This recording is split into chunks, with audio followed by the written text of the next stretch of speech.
Awesome. So I Let would me just go. check it quickly. So Make sure. when I put it on YouTube, on Facebook. Okay, I think So we are. let me just check it quickly. Okay, I see us. Awesome. Okay. Check my own. So I will go back when we get started. I'm going to place it on. I can you see it on your page? No, I think Okay. I'm not yet. I'll kind of figure Tag out. me. Yeah, I'll tag you. I need to go to Facebook to do that. So while we're here, I Okay. just want to say, okay, welcome to in intimacy series with Iris Amadasun. Today we're going to look at the wedding vow. I was looking at it again, and I did some research about the history of the vow. I mean, this is not to, I mean, don't make a mind. The wedding vows, we have accepted it as something everybody has to listen to. But I think people should, people don't pay attention because you're thinking about wedding, the reception. You have so many things in your mind. I think the wedding vows is something we should consider. That's my own take for today. I'm going to just put it out here. I think you should study the wedding vow before you get married. Before you bind yourself with Before something you you don't get want. into it, you should listen, read it, and see, because you only hear it, on that day. I think, and after that day, nobody even cares about it. You just move on with your life. I think it's something you need to put in front of you. And that is my opening statement today. Iris, what is your opening statement before we get started? Is it love or is it a trauma bond?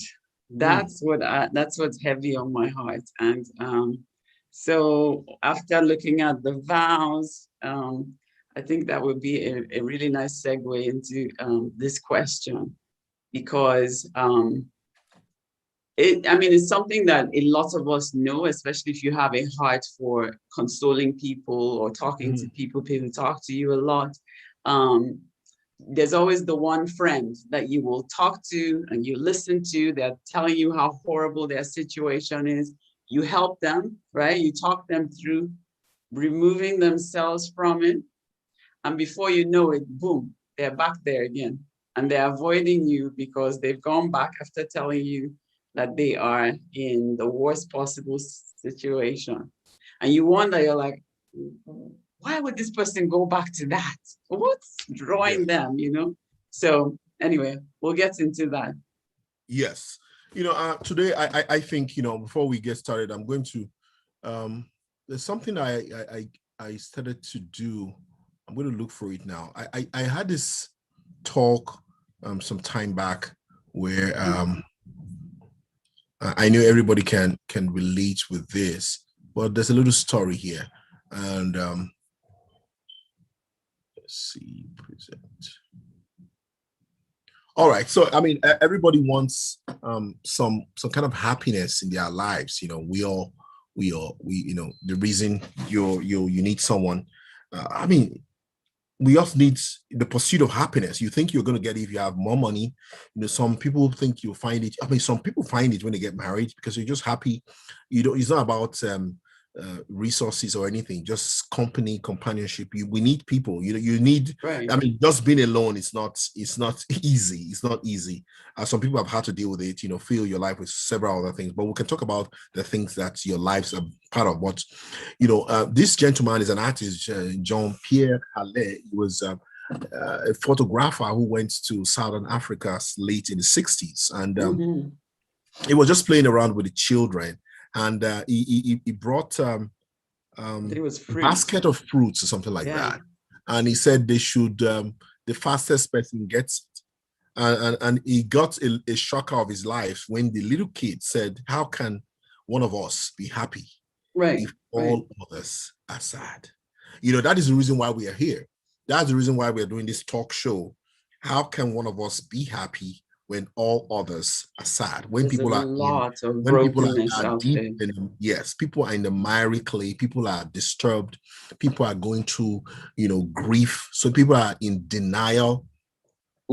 Somebody talked about the 5 stages of grief. At some point, we're going to talk about it because, once you realize that you are not where you're supposed to be, you need to just grieve about it and move on. You know, grief, it takes a while to grieve. The first stage is the denial, the acceptance, the depression, and just Right. at point you just say, you know what, this is it.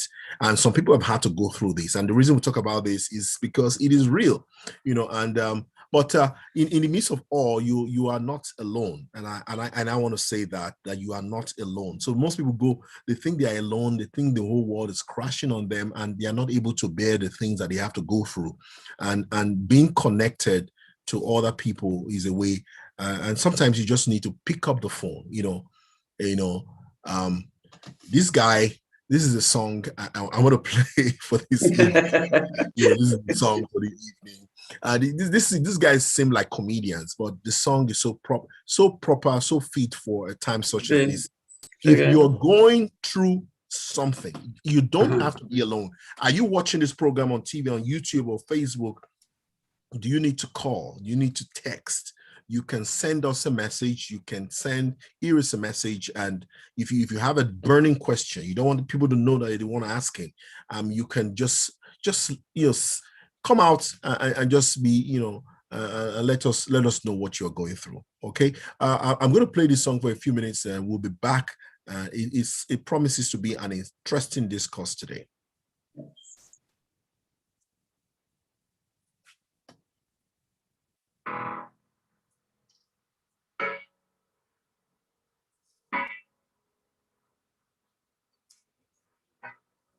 This is the time where you go call your brother, call your sister. This is the time where you go pick your phone and start to call your cleaner number to ask them how you day.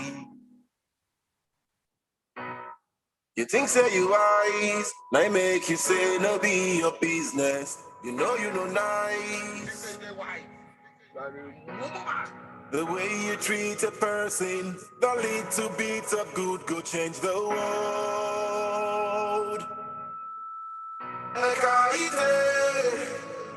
How you there this morning? Go a long way. Oh, okay. How you ready? No underestimate waiting that pressure go do. Check on someone, you know they kill. You don't know waiting that smart thing go do. Check on someone, you know they kill. This not the time where you go call your father, call your mother. This not the time where you go pick your phone and start to call your driver number to ask about your day. How you did this morning? You go a long way. Okay, how your area? No underestimate within the question go do. Check on someone, you know they kill. You don't know what thing that's my thing go do. Check on someone, you know they kill. Oh my God. Waiting be life without love, oh. Vanity, I only know I saw. Love is all we got. I still waiting, it go cost you to check up on your people. Make sure say them they okay, sure say you care. How you doing this morning? No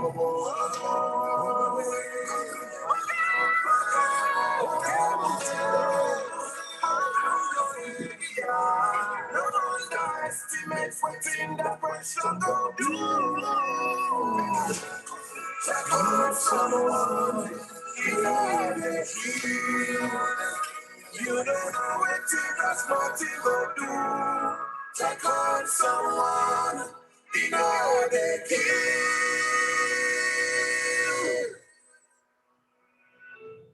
Check on someone, you know they kill.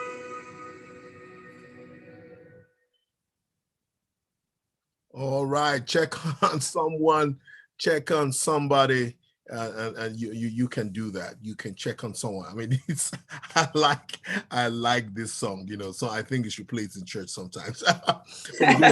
Comedians, I don't know what inspired them to do that, but I think we all need to reach out if you're going through one thing or the other.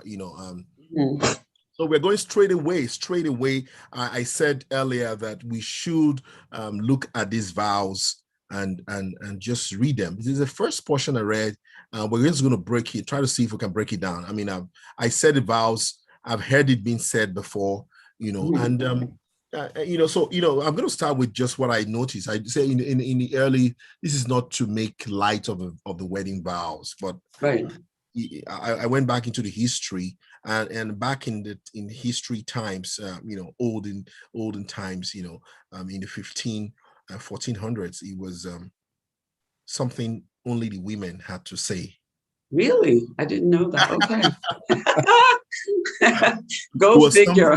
Being a chauvinistic world, it was something. Even in church has grown and will continue to grow. Amen. A time where women are not supposed to speak. So if you're going to get married, so it's like the thing is put on the lady. Okay, you're going to obey this man. You're going to. So the vows were written just for the woman to say. So over time, imagine that. Wow. So the man. So he was free in essence to do whatever he wanted. So the woman, and it's still like that in most places until tomorrow, where the sanctity of the home is all dependent on the quietness and the solemn nature of the woman. She's supposed to be like submissive to what, I was watching in some cultures. I don't want to bring this up here, but they flogged. This is a culture that allowed the woman misbehaved, and they brought in people to flog her because she was misbehaving, wow. Something like that. So just not equal in terms of the way things are going. But I think in these matters, people should be, I've always used the word reasonable. Reasonable is a nice word, yeah. And these guys were talking about love. And you said, is it for a love bond?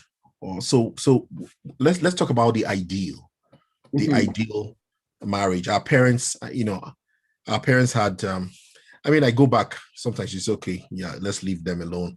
But because you're looking for my mouth this evening. I already know it. Let's leave them alone. But in terms of love, but somehow our parents, my parents, they were married for over 50 years, and yes. And in all the battles and all it was dysfunction of some sort, because I won't say it was perfect. And there's dysfunction everywhere. Everywhere you look has some measure of dysfunction. There is. That's true. But these folks understood what it meant. I mean, the class of I don't know. I don't want to talk too much about the class of women of those days, but my dad's, his clothes were ironed. He went to work. His clothes were ironed. That doesn't happen. Right.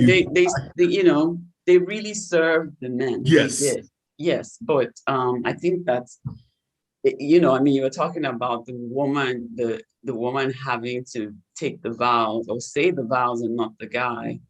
But that's what they were coming from. So, there's been a progression. Not everything was bad those days. Not everything was great, So the guy also served, but he served in a different way. He worked. He made sure the family was provided for. And that was really important. I mean, I know my dad was tireless in making sure we had everything we needed when it came to providing for his family. He really did. Do you know what I'm saying? He gave his life for it. So that was the way that they served. It's not like, only the women served. They both served. And today we have kind of a mishmash of stuff. I mean, you have so many guys, their wives are the ones feeding everybody. Nothing against that, but then you have the ones that the wife is the one that does everything at home and works. And the guy is like, we don't know what he's doing. And then you have the opposite, where the guy works and the woman is at home, but she hardly does anything at home. And then, so reasonable is a great word. Yes, I mean, I like the word reasonable because sometimes it's just not reasonable to expect. Sometimes I think it's just like expecting too much, Yes, or yes. putting someone in a position where they are going to fail. Right, right. Yeah.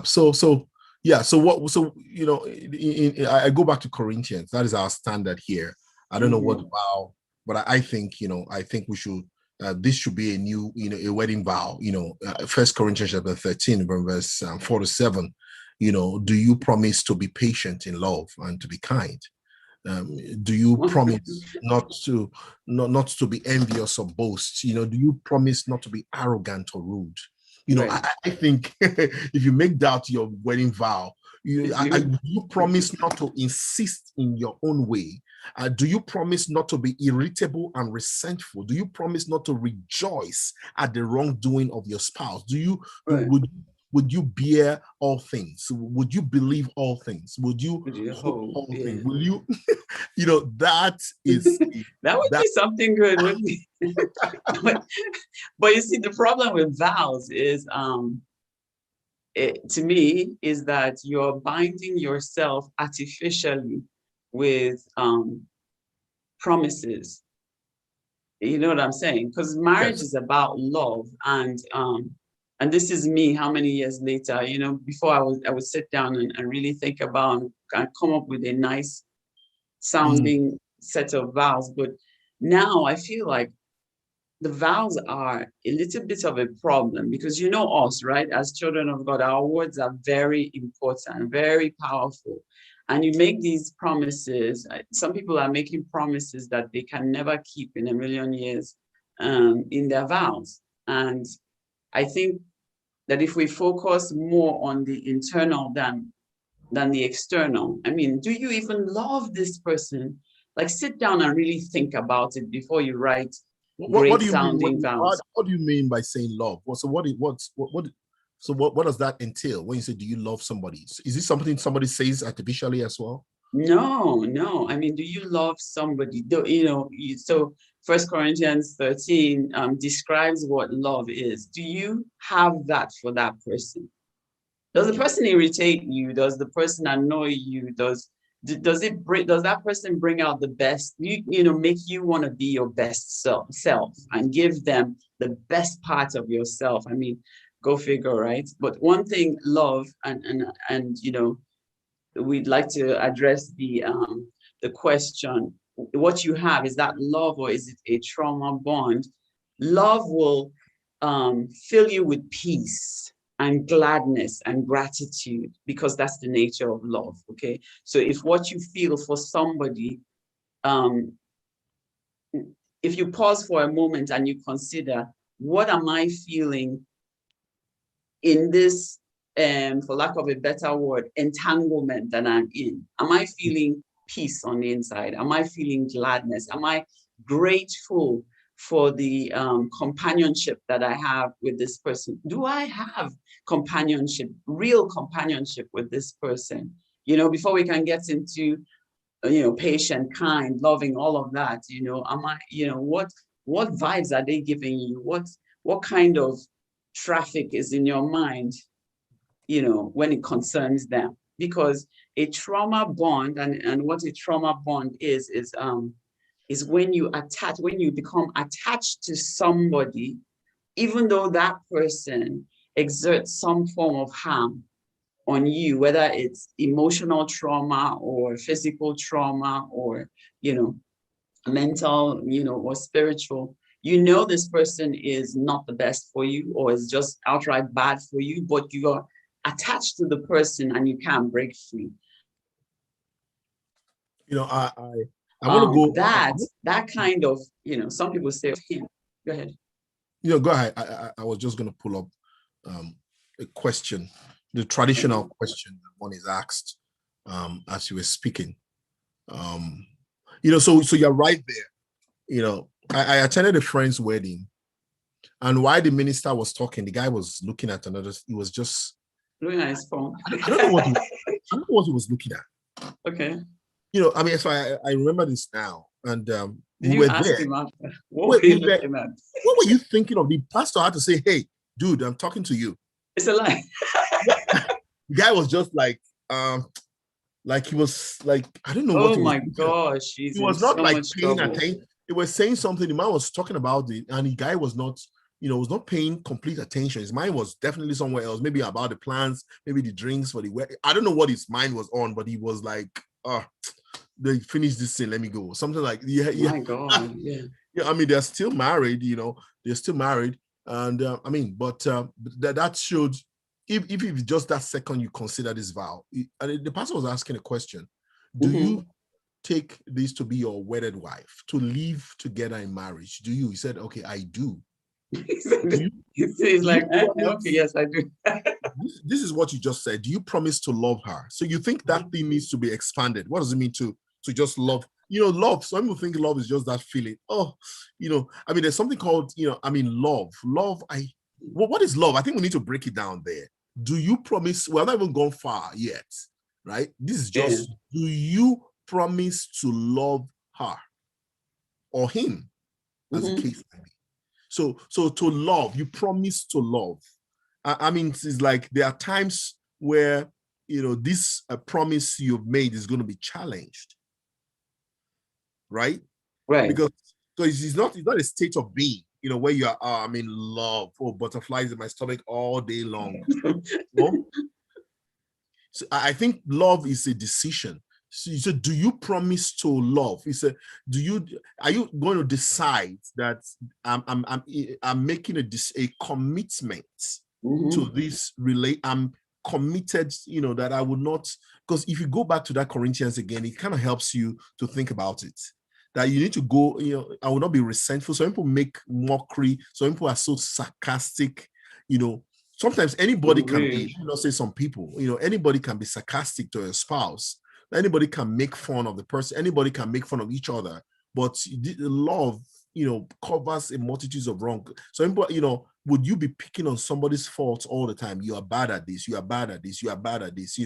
I think, do you promise to love him? How else can couples or intending couples break this down? You know what? If you really want to know do you know what I really think? I think just scrap the whole thing. Let your yes be yes and your no be no. But before you say yes, can you consider in your heart whether you have room to even love somebody? And if you can, whether you choose to love that person. And if you do, are you ready to go the long haul? I'm not just ready to love you today. I'm ready to love you for the rest of my life. But can we just scrap all these promises? Because I think that, first of all, if something like this has to be what's going to hold us together, is, oh, my vows, man, I'm so tired of people saying, but I vowed, we vowed. They are beating, I almost killing you, but the marital vow. Did he vow to kill you? No. Why don't we just scrap all this and let people first get an understanding of what love is, an understanding of what marriage even is. I think some people just get married. They don't have any clue what that's supposed to be like, or what marriage means.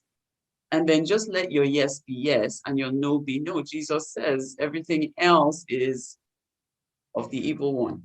And now I'm starting to see what that means. I think this is still, kind of a good reference to see where you are, because it's like a walk of faith. You're not perfect, and you're not perfect, and you're promising to comfort. This is supposed to be like always, right? Love you. I think if you add always, love her always, love her. Yeah, okay. Comfort her, honor. What does it mean to honor somebody? Keep her, for better, for worse, for richer, for poorer, for in sickness. And this goes to say, I know we are people of faith, but nobody wants to talk about sickness, but you live in this body, and it's possible to live in health without being ill or anything like that. But you say forsaking I think when it comes to this, forsaking all others, you promise. The truth is that I think I'm going to stop sharing for a little bit, but that's where the matter really is sometimes, that we promise to forsake all others, not necessarily another person, forsaking what love, your love, because people now have new loves in their life. Yeah, like whether it's their hobby or whatever is their job or career. Yeah. an addiction or addiction. Yeah. Addiction. Addiction can ruin your marriage or your union, because you have decided not to listen to your promise that you made to forsake all others. Right. Yeah. And you feed that addiction. If you give so much devotion to your spouse like you give to your addiction, I don't think, in terms of you are open to your addiction, when addiction comes, you spend like you don't even know you're spending. You can even go and borrow money for your addiction. Yeah. People get into debt for the addiction. Addiction is a pretty serious, something that comes between. Say forsaking and be faithful only to. The other day we're talking about the damage that pornography does to a relationship. Yeah. What some people is betting. You're betting. You're gambling. Forsaking all others. I think, and some of it, naturally, it's another woman. And as the case may be, man, it might be a man. So for some guys, and there's a girl. She married someone who said, "Well, I think I'm into men." And this is not like something that happened yesterday. This is like modern. Somebody, people we know, and the guys comes out and say, "Well, I'm not into a woman." Then why did you marry me? Why did you make that vow? Why did they ever? Yeah. You knew exactly what you were into. So why did you bring her into? You brought her into this situation. You had something you were dealing with, or your love was not for. You couldn't feel any attraction. Well, that's what I'm saying, exactly. But then they say these vows, knowing fully well. I mean, those vows are just, they've become rubbish, because people are saying them and they're becoming more less and less meaningful when you see what's happening. I mean, what's the divorce rate now? So what's happening to all of those vows and high and mighty promises that people are making, and even the ones that aren't divorced? What kind of dysfunction and ugliness is are you finding in marriages that don't end in divorce? And is that what was promised? No, obviously not. So that's what I'm saying. I think the problem is not with the vows, but with the individuals that would not. I mean, the vows are just. It's like I'm a Christian. Okay, let's go for Christian. Okay. Yeah. Oh, you say, okay, I'm a believer. I'm a Christ follower. Yeah. That does not say that you are perfect. It doesn't. But I'm a Christian means, in some people's eyes, a Christian is not supposed to do this and that, but this person is growing. So there's room for growth as you promise, Lord, I love you, Lord, but we don't feel that love every day, because there's a struggle. There's a struggle with everyone, even with our commitment to Christ. But God doesn't jettison us in that relationship just because we're struggling. So there's, in every relationship, there's going to be struggle. It's just as how much, it gets to a point where you commit sin and God says, guy, you're not really serious, Right. But that's what I'm saying is, if we already know that there is no way these promises I'm making, I'm going to keep them, as you said, always, we already know it. You already know it before you scrap it. Those things are not important. Are you saying artificial commitment to God? I'm making a commitment to God, to love God. So I shouldn't make a commitment to love God just because I'm going to fail in the middle. Is that what I'm saying is the commitment is in your heart, The commitment is really in your heart. And that's the same with marriage. If you write all these grandiose vows and this, and we can argue all day long about what words should be in there and what shouldn't be in there. I mean, some people write, I know I wrote my vows and they were elaborate, and I literally had to go back and renounce some of them because they put me in some kind of trouble Really? spiritually. So Yeah. tell me, what did you say? Spiritually. Let's get into Iris. Iris, talk to me about what did you say? Because our words are powerful. And so when you say certain things as a vow, you're giving room for spiritual attacks sometimes that are valid because you said a certain thing without knowing the full implication of what you were saying.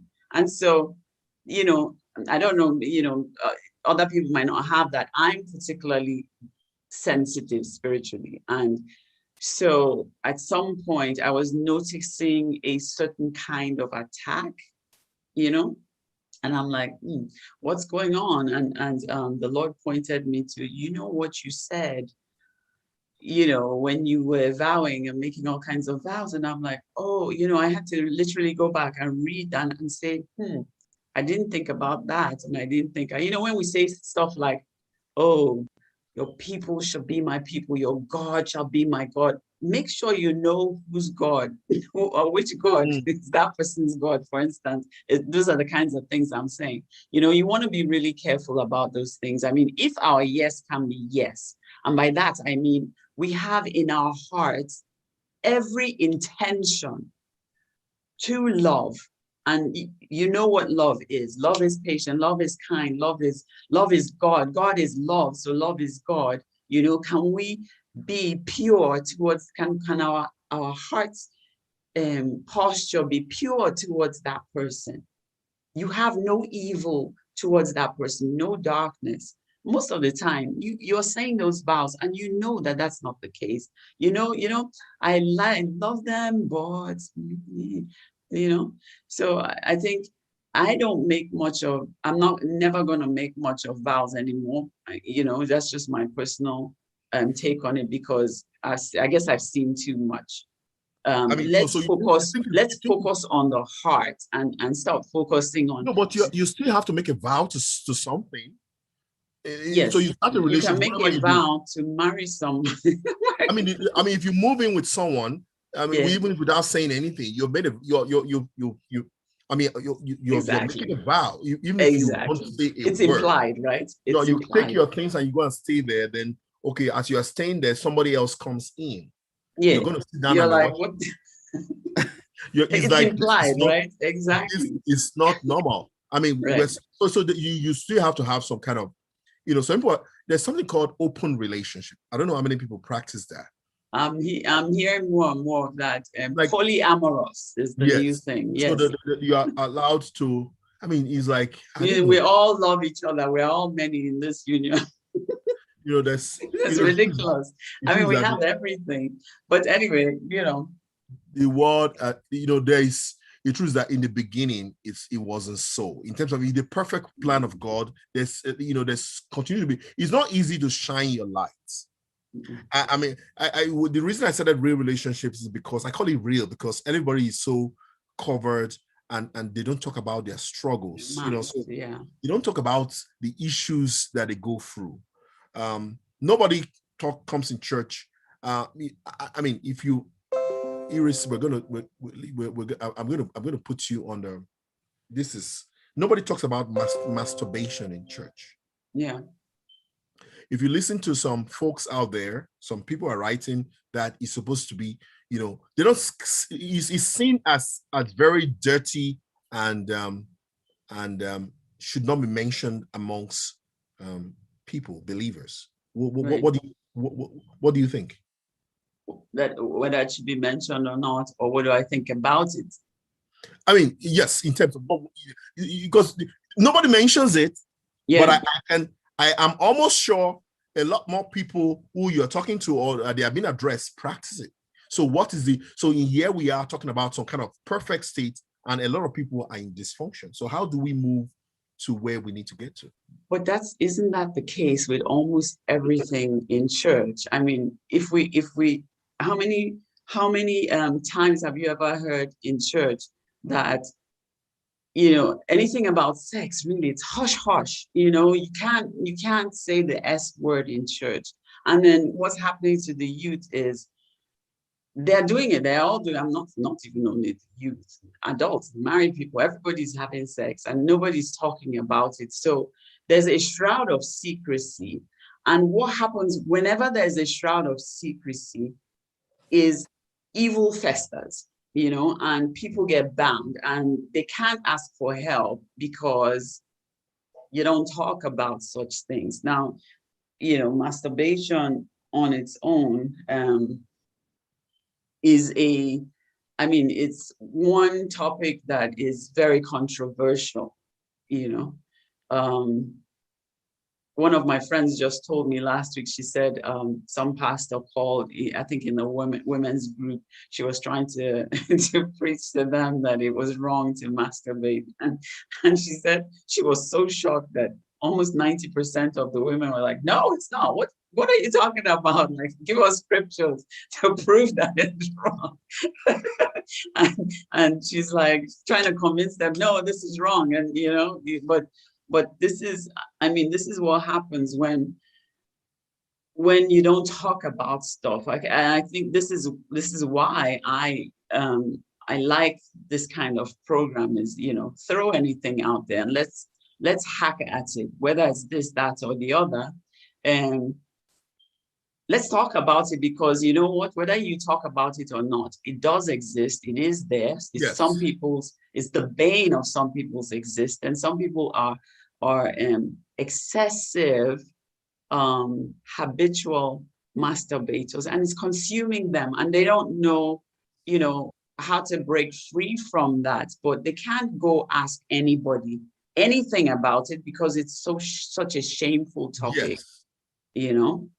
And so other people believe, oh, it's highly demonic, but they're doing it anyway. And so when you believe something is demonic and you're doing it anyway, you're implying that, okay, whatever one of you all demons out there that are attached to this, I'm giving you free reign. And so they become, you know, it almost becomes a spiritual stronghold in their lives with all kinds of attack. Other people think nothing of it, you know. I'm gonna do it whenever I feel like, and it's nothing, and nothing, you know, nothing bothers them.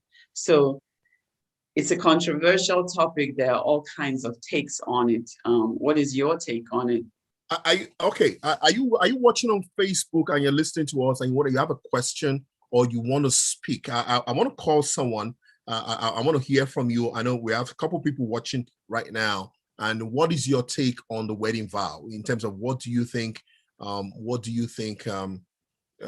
the problem with these vows and why? He's like, I want to be, you know, so he's like, is there a reason? Is there a room for failing? You know, I think every, you know, I think people should be given room to fail. You got to give your partner room to not meet expectations. Because I think when you raise that bar so high, I mean, there's some things that are like a no-no, you know. Some things are just, you know, some things are just, you know, don't even go there. You're gonna cross that line, you're done. Yeah. I mean, I'm hearing of incest of fathers and children. I mean, it's like you got to be that. It's not incest, it's madness. You know, it needs a psychiatrist. It needs to be locked down somewhere. That's criminal. You need to go to jail for the rest of your life. Yeah, no, I'm serious. You know, there's some things there are some boundaries, there are some things you just can't do, and that you have to pay the repercussions. It's not about forgiveness or anything like that. Right. But that's even extreme. I mean, that's even way extreme. If I were to ask you, what is your big no-no? Well, you know, in your marriage, what is, you know, this, if this happens, I'm done. I don't care. I mean, I you know, sincerely, when I think about it never really crosses my mind what is like your, I mean, it's like I mean, that is why communication is key. You're not going to surprise. I don't like surprises. You know, don't surprise me. You like control. You don't like surprises. No. I like this. I don't like surprises. I don't like surprises in terms of. I don't like any. Generally, I don't like surprises. Just surprise me with a birthday. I don't just like surprise. That's my. I don't like Or you surprise. don't, not even a birthday I'm a surprise, birthday nothing. surprise, but I don't want anything that is going to tip the scale somewhere just because it's a surprise. I don't want, so any big surprise, no matter how it comes, like a really big surprise, I mean, there's some things that I've seen in the past.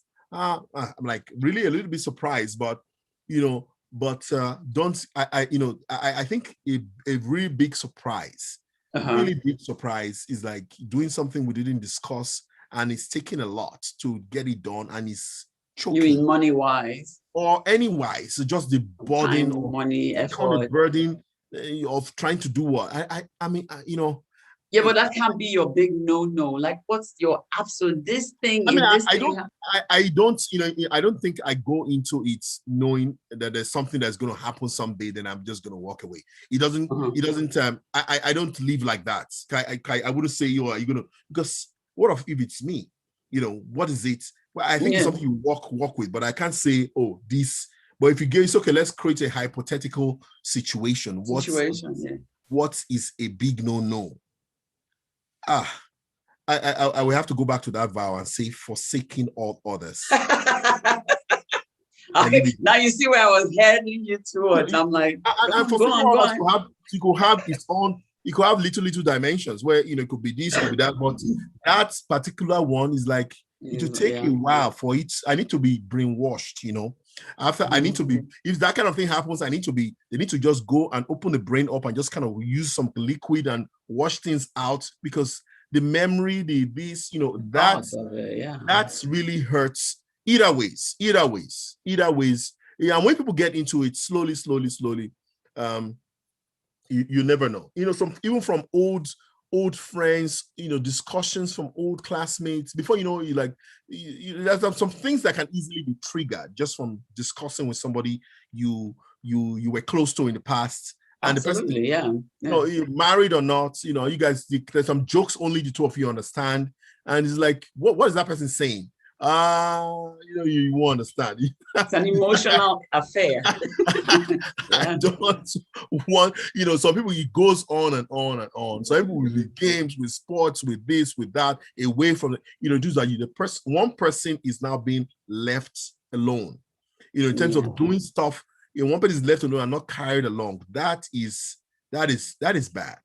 I mean, it breaks the very fabric of the union, right? It's and that's kind of where this whole trauma bond thing is. Yes. Is, believe it or not, believe it or not, we see it every day, right? So you have person X, and I don't want to say it's a woman or it's a man. There's a person in such a marriage or in a relationship. Let me pick one dysfunction or one evil. The other person is cheating, right? On them. They know this person is out there doing something. They have proof, but they can't get themselves to leave at all. Even though to them that would be to address it. They're afraid to address it because, and this is what is meant by the trauma, so the dynamic of the trauma bond is one person is attached through anxiety and the other person is attached but is elusive, is avoidant, okay? So doesn't allow this other party to really come in. It's not open, if you ask, let's say person X is the wife, you ask her, about her husband's deeper thoughts, and she has no clue because they're not bonded in that way.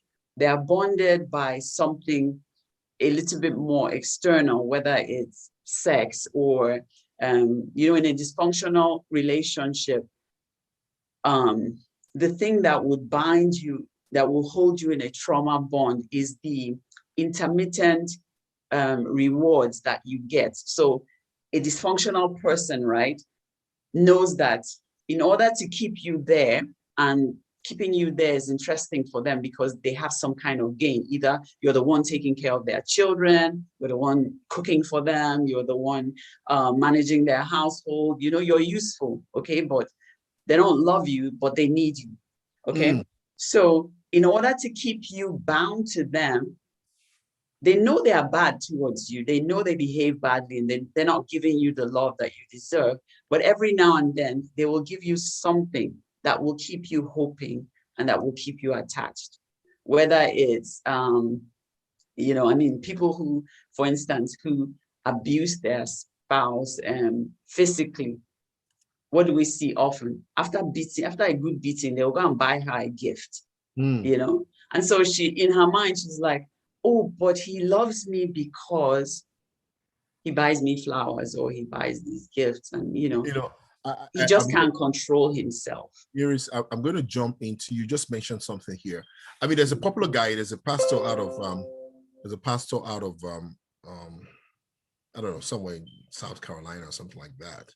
Okay. He's a pastor, right? So he was involved in another woman, you know, and he bought her a Bentley or something. Right. And she took the Bentley and said, yes, who are those haters who are saying that she should leave her home? I'm like, what? Nobody's fighting with yeah, you. Let them kill you. In my home, they'll bury you in the Bentley. This matter does not even concern me. Please enjoy your Bentley. If you think, she's like, who are those haters who are saying she should dump the Bentley and look, you guys mind your business. I'm not hurting. I'm like, hey, Bentley car, that's gonna do it for you. You know, well, you see, you kind of see why, yeah.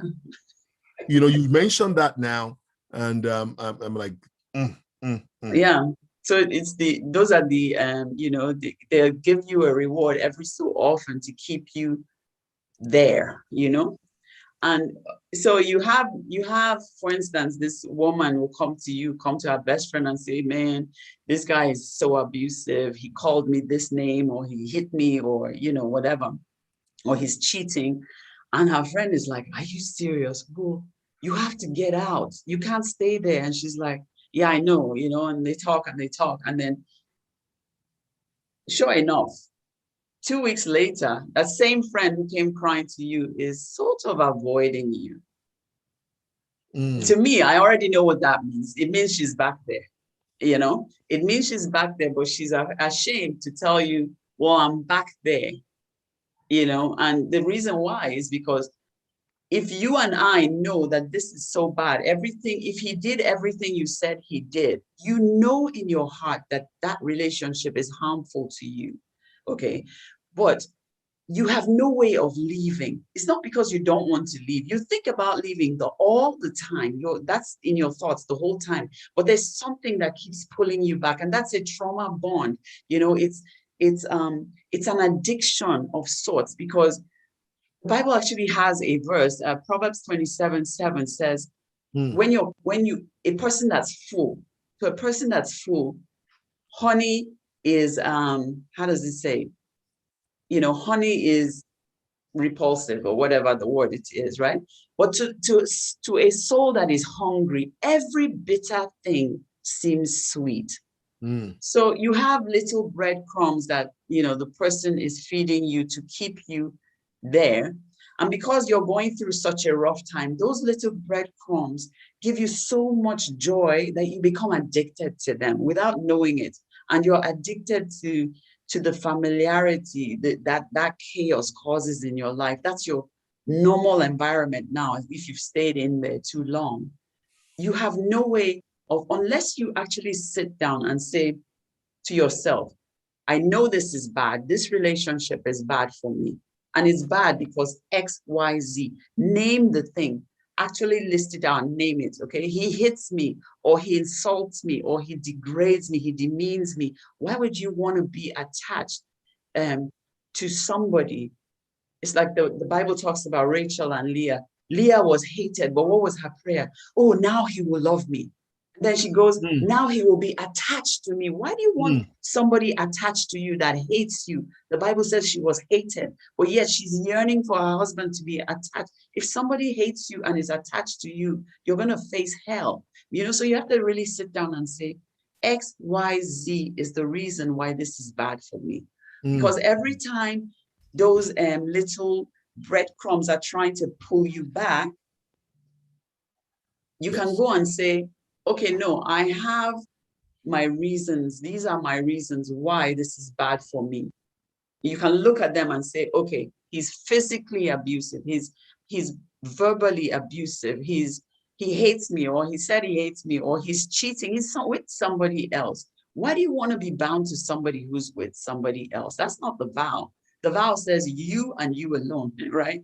Right? Since we're wanting to vow you and you alone, and then he's with somebody else. He's broken the vow already. Matter of fact, that vow is null and void, you know. But the trauma bond, unless you handle it with truth, see, the truth will set you free. Unless you agree with the truth and say, no, this is abusive, I'm going to call it what it is, and remove yourself from there, you will keep going back, and say, and you can tell people, well, I miss him, I love him, I can't help myself. No, you're trauma bonded to him. Your soul is wounded. And because you're a hungry soul, those little things that he gives you, whether it's the sex or whatever you are addicted to, keep pulling you back. They seem sweet to you. All right, we're calling this a gentleman. I call him a very wise man. I'm going to see if he's available. You always have a surprise for us, so here we go. All right, okay. Good evening. Can you hear me? Hello. Yeah, good evening, Pastor Kubo. How are you? I'm fine, sir. Good evening. All right.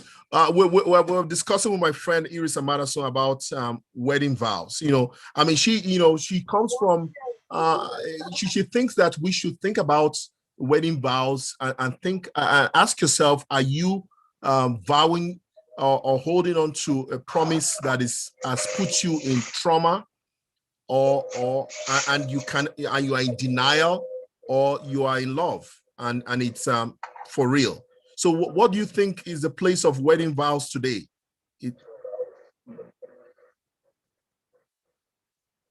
Well, the way I see, first for vows are supposed to be expression of your intent, your ideal intent. Ideal intent, okay. They are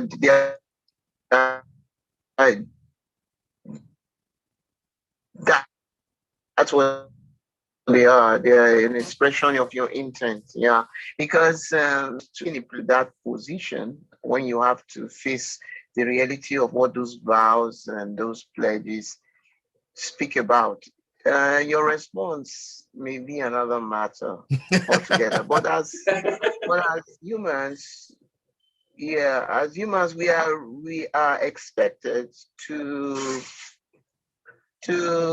predict what our actions are going to be and try to live up to the ideals of those pledges. I think we overthink things when we try to make vows more about ourselves beyond the goals of what we want to achieve. You know, nothing is ever easy. I can imagine myself making a vow about going to undertake a course of study, and then you meet some challenges on the way, and how you're going to respond, you know. So the thing about it is there's nothing wrong with the vow. There's not even something wrong with having challenges about living up to those vows. I think the problem comes when we look at it from a cultural point of ease and comfort and try to wriggle out of it. It's like the man who says, "Oh, I didn't realize it would be this bad, so I can't go," you know. And I think that's where the challenge is. We must always try to live up to an ideal. That's what makes us humans. That's what makes us different from animals.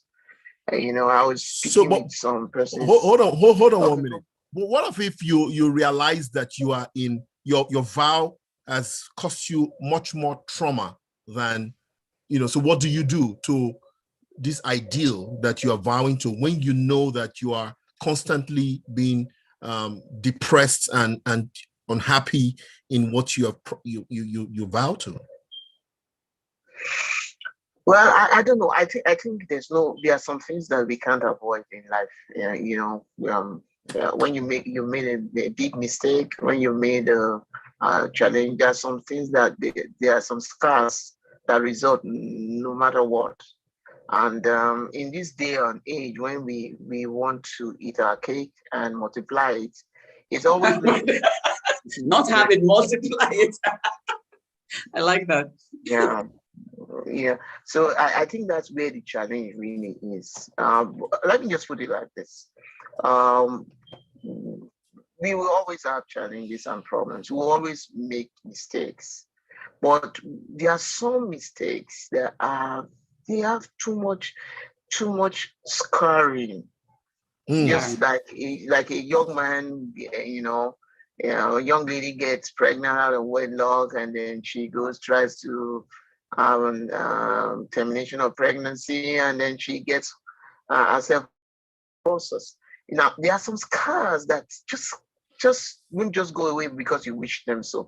The same way somebody can get into a relationship with a person who is abusive, who is just like the son of the devil himself, or maybe a female who is like the daughter of the devil. And some of those relationships really should not continue. Uh-huh. But it does. There's always a price to pay for all those. The challenge that comes is that people want to break off of that and just jump into another. And now we have a situation where we have reduced the threshold for breaking up. We have now reduced it to the point of mere discomfort. I see you. Yeah, I see what you're saying. Of sentimental feelings, of not being compatible, not being happy, not being content, not being joyful, not liking your spouse anymore. By the time I just don't like you anymore. To reduce the threshold, you allow everything in. Yes. And we put ourselves behind. And I think that's where the challenge is, really. The challenge is in that.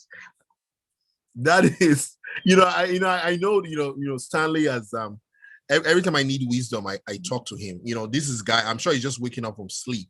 And I'm calling him and he's talking like this. Stanley has always been a bag of wisdom for all of us, his friends.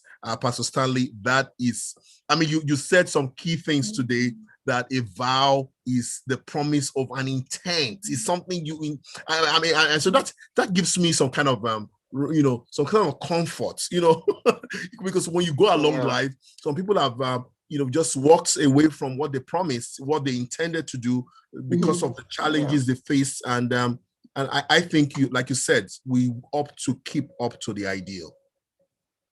Yeah, we must strive up to it.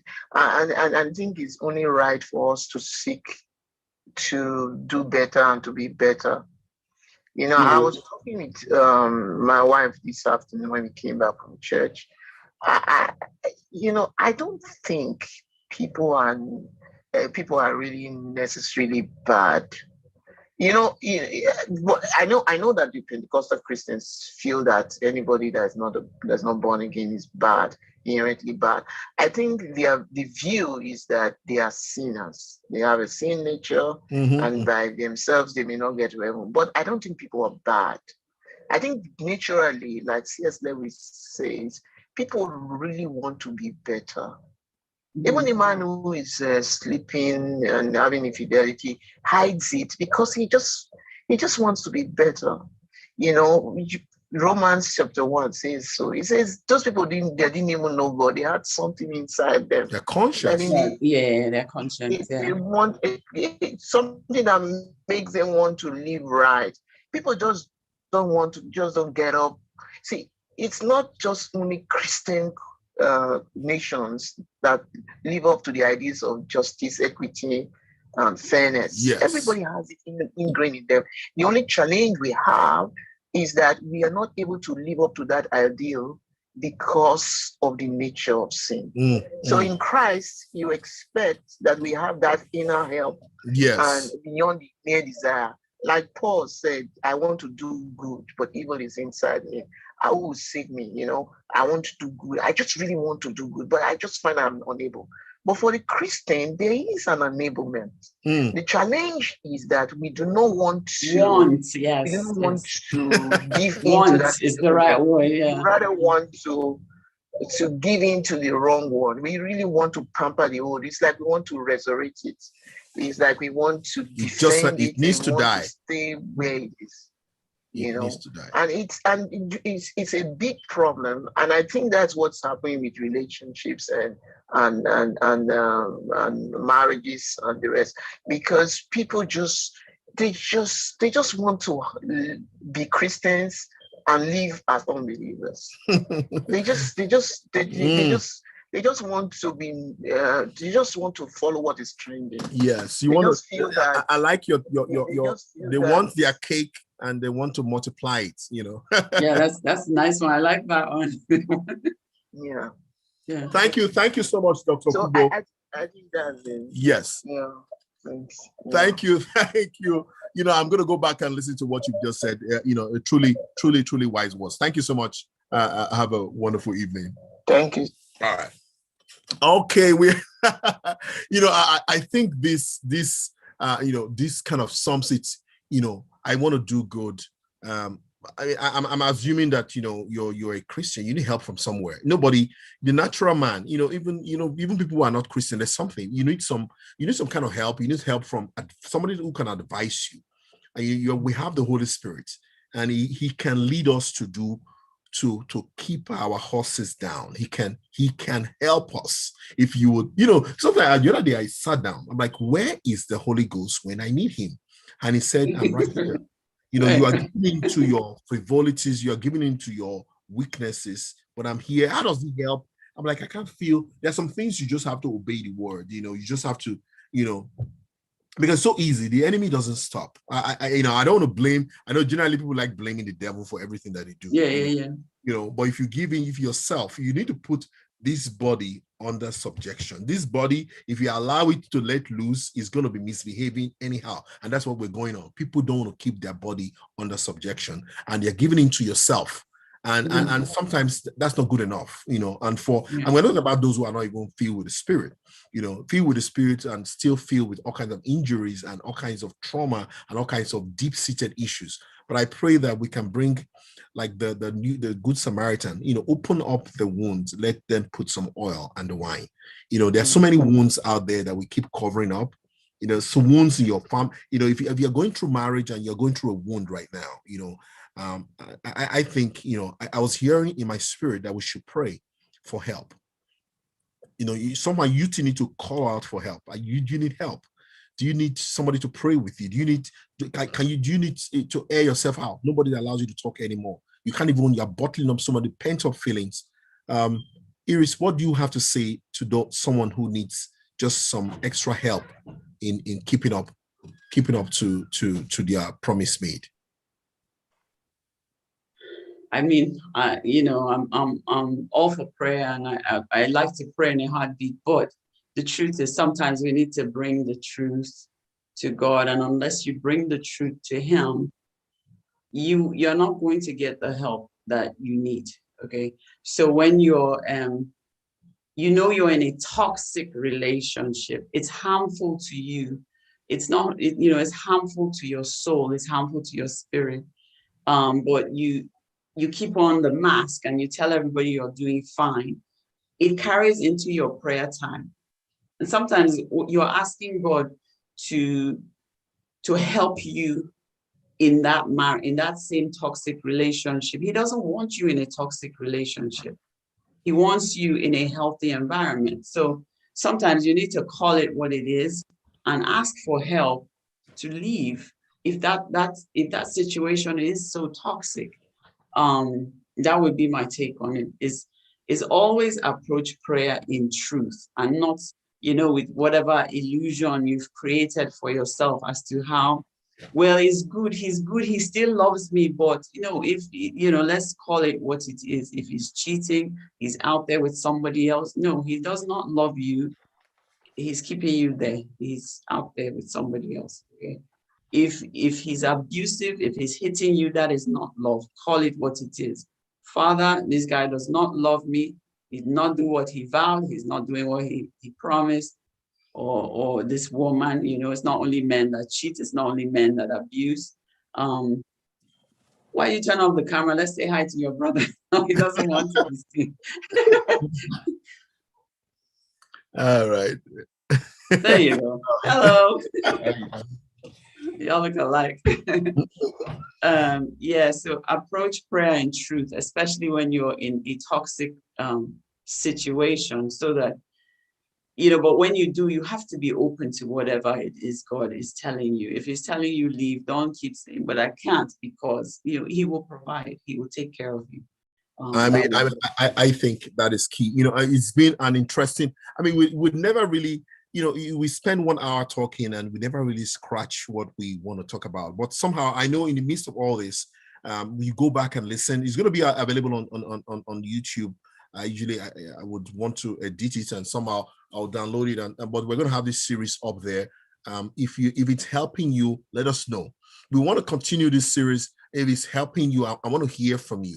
I want you to send Iris. Most of you, you have Iris, one-on-one. You can share your testimonies. Next time, I want to talk about some real questions. Next week, I want to take questions from someone out there. You don't have to put your name, but I want to talk about scenarios. So I'm hoping that in the next couple of days, we'll be able to get real scenarios that we can talk about, because we can talk about these things hypothetically until you are faced with something that you have to deal with. And it's really, really, really tough okay. So Iris, can you give us some closing words here? But just from a summation from what Pastor Okubo said and what we had already discussed, can you sum it up somewhat? Yeah. So here we are. It's always good to take inventory of where we are right now. You've made a vow. You received somebody else's vow as promises to you. Whatever your situation is, thank God we have help, because God help us with the things that we're the kinds of things that we see these days, right? I don't know how people who have no God, how they survive. Let me say that, because for me, God is my everything. Whether it's one small thing that is doing me in the kitchen or it's a huge problem, I just run. I'm like, here you go, run, help me, because so take an inventory of where you are.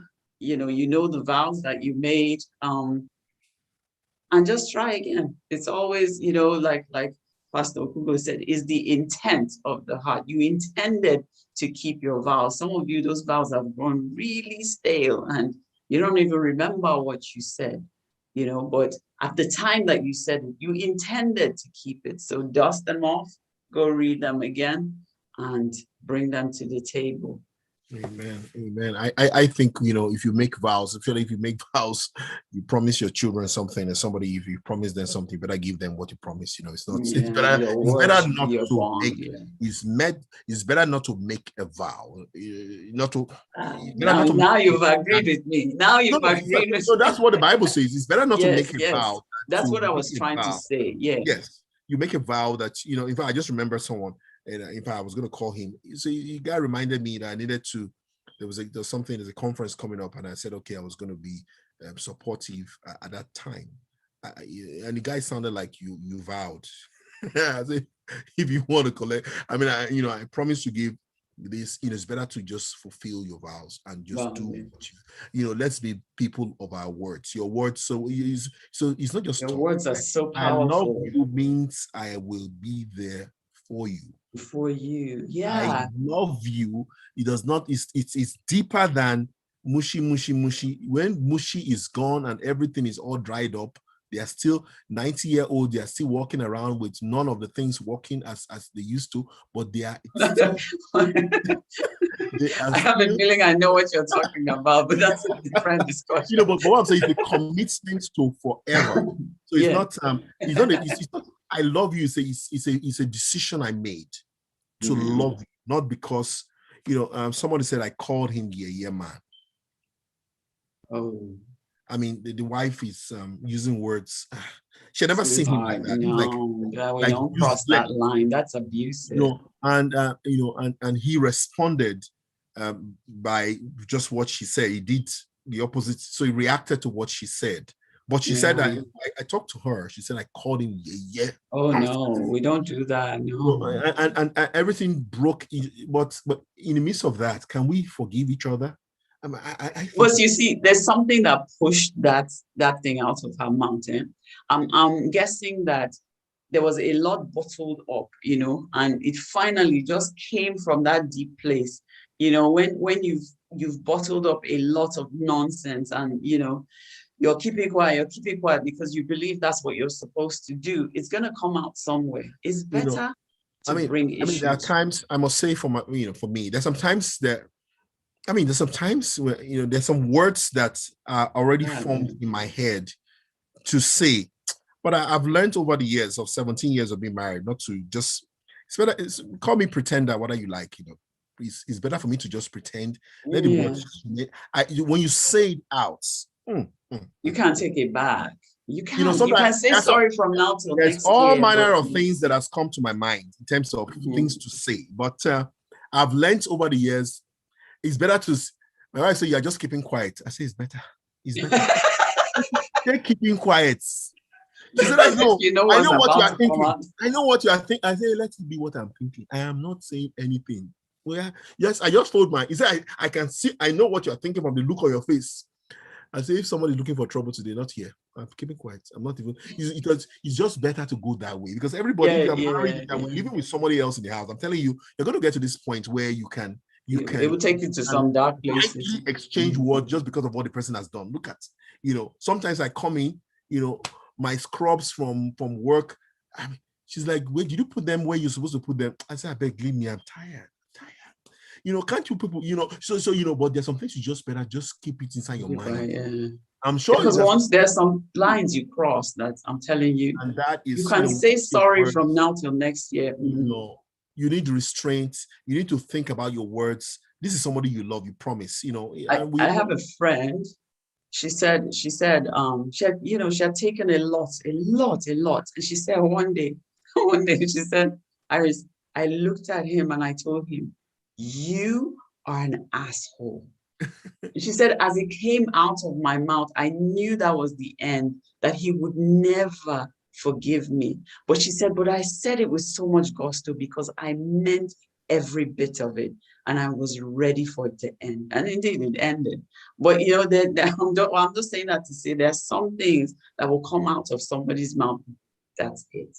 Yeah, our words are, let your words be seasoned with grace. We need, for Christians, we have the help of the Holy Spirit. We have the word of God. I think that's double assurance that you have help from inside, and the things that you meditate on, whatsoever things are true, whatsoever things are honest, whatsoever things of good report.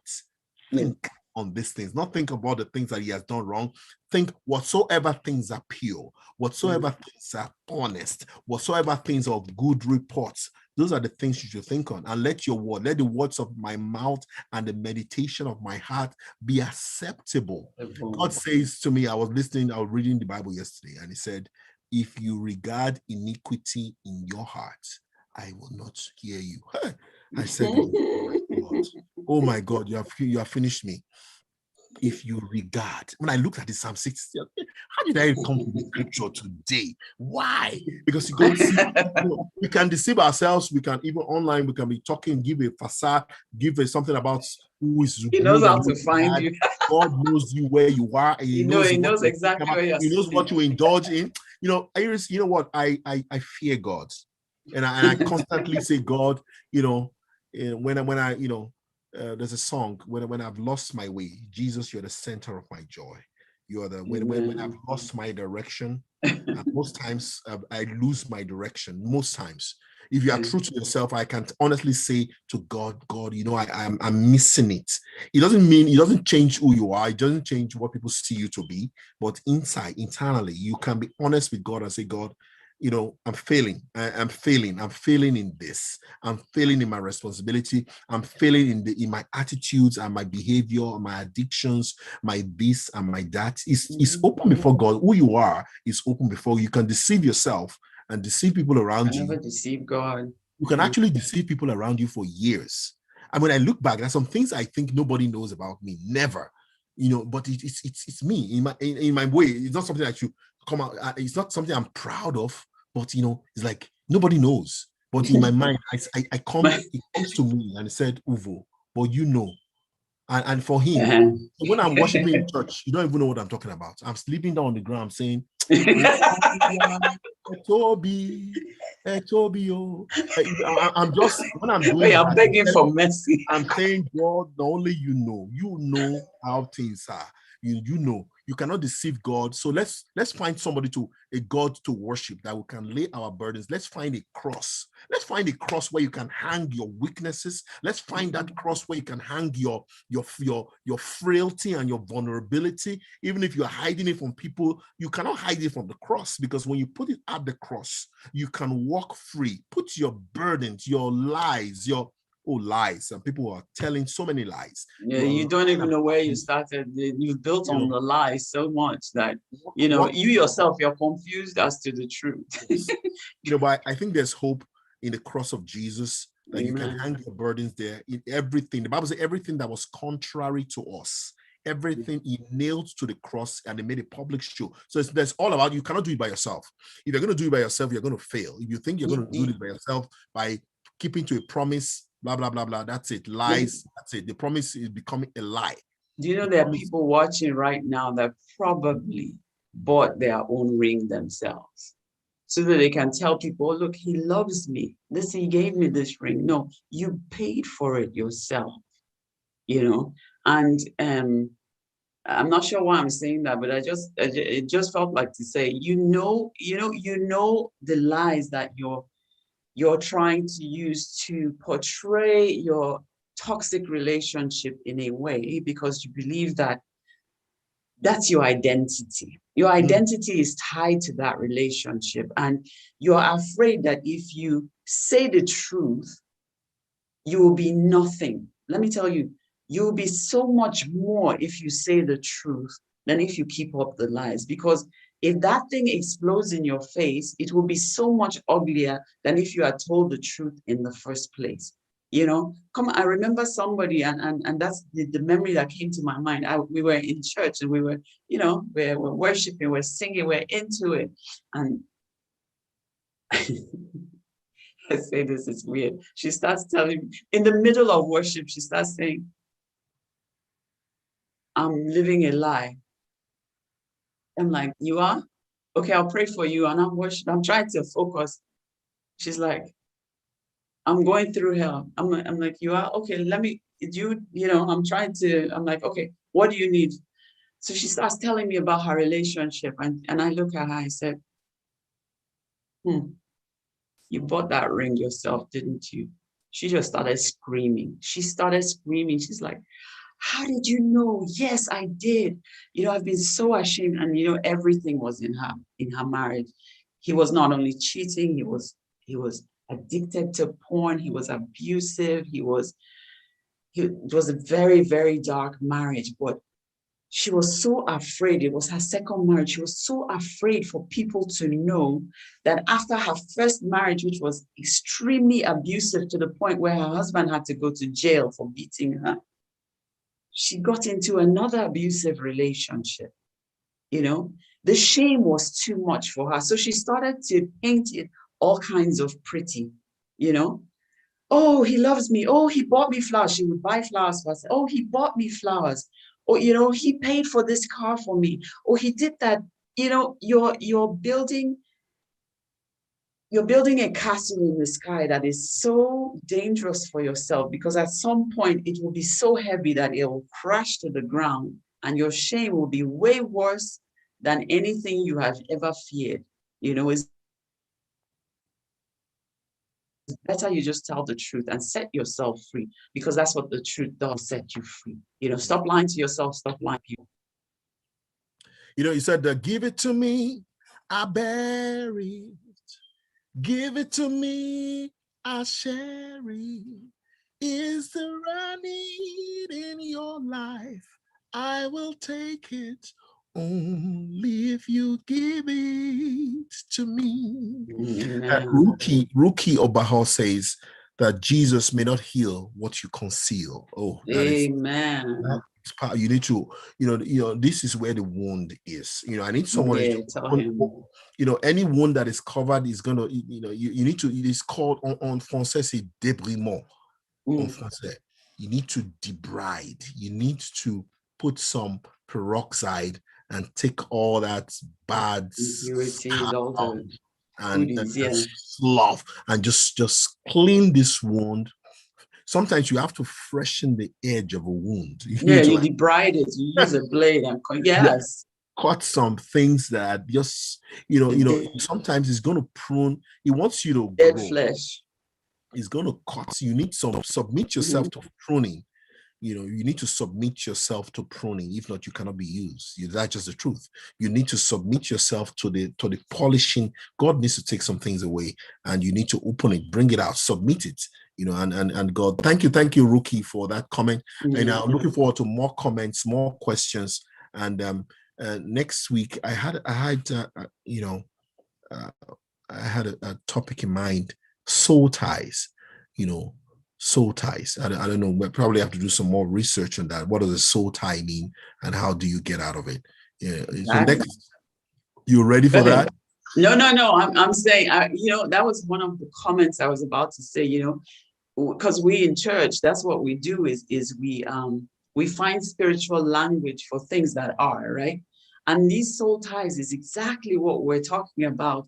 Trauma bonds are an example of a soul tie. Where you have no control, but you keep being pulled to people or even spirits. You're being pulled in a direction that this is bad. You don't want it, but you can't help yourself. To next Sunday we're gonna have sometimes I think some things need deliverance. Some of all those things, these things are not, it's not just words, it's just like they're spirits. Yes. Yeah. There are spirits involved in these things. Yes. And until you clearly, I think next week we're going to talk about soul ties. I'm going to invite, I don't know, a friend of mine, we travel back and forth to do stuff. And I'm just going to say prayer. I'm going to say prayer across the globe. This is pretty serious. I think I'm going to be attacked because of this, because when we're planning to set people free, you get a lot of attacks along the way just to be able to say, who are you to try to do this? But we thank God for Jesus, because within him is victory. And he's the one that causes us to triumph always. Yes. So, bring, Jesus up, I would say. Jesus up and remain clean, because you can't fight evil when there's evil in you. Yeah. Yes, Jesus up this week, because I know it's about to get, like they said in the South, he's about to get real, y'all. It's good, God sets us free. And these things are deep, and people need to be set free. So we're going to speak a word next week. Tune in, and we're going to be ready. God bless you. Let's see. I don't want to talk about that here, but I know we are going to be ready next week. Amen. All right. Next week, I'll see. I need to check my calendar, see where I will be on Sunday. But either ways, we are going to have a fun time just declaring God's words and God's purpose. I would say, let me not say next week. Next time we are back on air, it's going to be deliverance time. So get ready. Bring your burdens, bring your prayer points. We're just going to agree with you that whatever you're going through, if it's something you cannot control, something you are bound, because I don't understand why you are being hurt, and you're being hurt several times over, and you're still there. It's going to be crazy. Keep going back. Yes, that's crazy stuff. But the Lord bless you and keep you and cause his face to shine upon you. Thank you, Iris. You have given us a reason to have a series. God bless you. All right, you take care. Thank you. Bye.